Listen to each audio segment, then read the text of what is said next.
can autistic people drive? Well, of course we can. Obviously, it depends on where on the spectrum you fall and if you have other difficulties, of course. But as a general rule, yes, autistic people can and do drive. I also think it makes us really good drivers. And again, I'm generalising here, but I think because we're good at sticking to rules and learning facts, that makes us better drivers.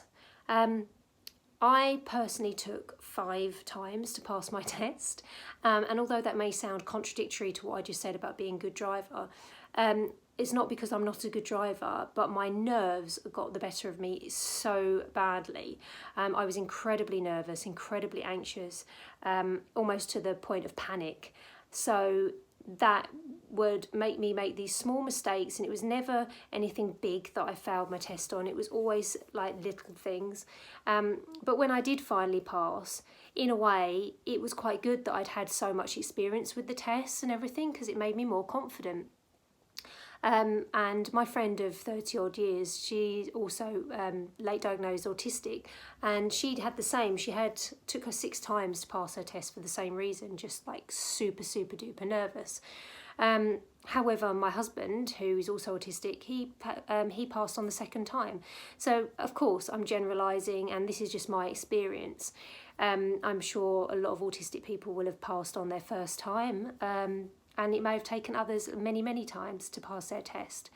I personally don't massively enjoy driving. I find that I don't find any kind of long distance driving enjoyable, whether that's as a driver or a passenger. I don't like being far away from home. I don't like the movement of the car. But again, these are just my personal things and my personal traits as to why I don't like it.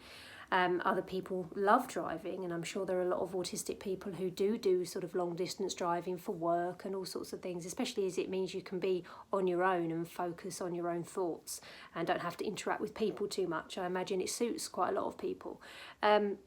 But that's just my personal opinion and my personal experiences with driving. I do find that when my anxiety levels are high and there's a lot of stresses in my life, that does impact the quality of my driving. So I tend to steer clear of the roads if I'm feeling particularly overwhelmed, because I just want to be in my safe space in my home. But I don't think that is just with autistic people. I think it would affect many people in their driving if they're in an emotional state or highly stressed. So I hope that answers your question, Google, because apparently it's, one of the questions that people Google: can autistic people drive? And the answer is yes, of course we can drive.